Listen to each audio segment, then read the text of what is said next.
So let's talk about something that's, well, a little complicated. It's a topic that sits right at that weird intersection of celebration and controversy. You know, you see a child on screen, and one minute you're just blown away by their talent, and the next, you feel a little uneasy. So, let's get into it. Are we watching art, or are we watching labor? I want you to just picture this scene for a second. You've got the super bright lights, the roar of applause that's almost deafening, and cameras flashing absolutely everywhere. It's that peak moment of glamour, right? The kind of pure celebration you only see in the entertainment world.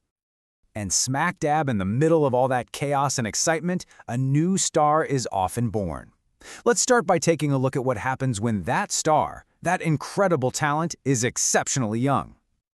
I mean, this was the exact scene at the recent 71st National Film Awards. Young actors like Trisha Thasar, Bhargav Jagtap, Srinivas Pakale, and Sukriti Vinibandreddy were up on stage getting honored for these unbelievable performances, and the whole country was cheering them on as these brilliant young achievers. And hey, for good reason. Their talent is just undeniable.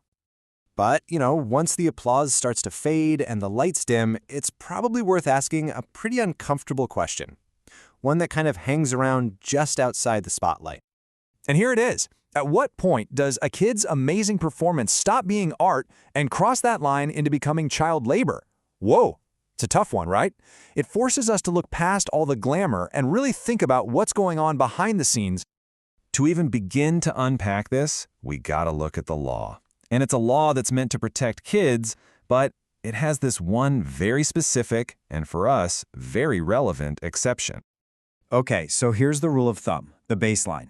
India's Child Labor Act is super clear. You cannot employ a child under 14 in any job, period. It's this big, protective umbrella designed to keep kids in school and out of the workforce. Simple enough. But, and you knew there was a but coming, right? Like with so many laws, this one has a huge exception, and it's one that's been carved out for one industry in particular. And this is it. It's what we could call the entertainment exception. The law basically says it's okay for kids to act, as long as, and these are big as long as, their education doesn't suffer and their health isn't put at risk. On paper, that sounds pretty reasonable, doesn't it? Like a fair compromise? But okay, let's pull back the curtain a little bit, because what might look like some creative, fun playground is actually, for all intents and purposes, a workplace in disguise. No matter how much fun it looks or how artistic the final product is, a film set runs on the exact same pressures as any other professional job. I mean, just think about what this really means. A child actor isn't just playing dress-up. They're working. They have deadlines to meet. They have to do endless retakes until it's perfect. They're carrying the weight of massive commercial expectations. And they're being directed to turn emotions on and off on cue. All of it inside a system that's designed to make money for the adults in charge. When you lay it out like that, that line between art and work gets really, really blurry. And this brings us right to the heart of the argument from our source material today. It's a fascinating and kind of challenging idea about what it calls our selective compassion. This just lays out the contradiction perfectly, doesn't it? When we see a kid working in a shop, our gut reaction is usually, that's exploitation. It offends us, right? But when we see a child on a film set, we call them exceptional. We celebrate them. It doesn't offend our sense of decency. It actually flatters our sense of culture. So, what is the real difference here?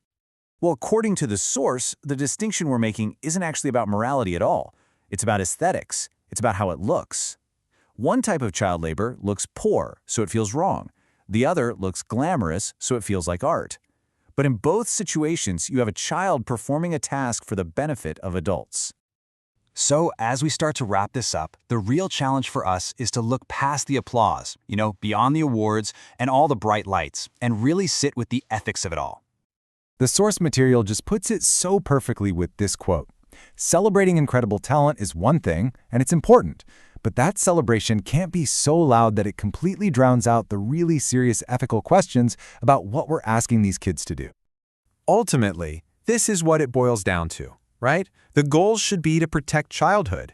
Creativity should be something that nurtures a kid, that helps them grow and imagine, not something we turn into a commodity before they've even had a chance to just be a kid.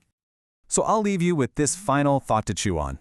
When we're on our feet, applauding these amazing young performers, what are we really celebrating?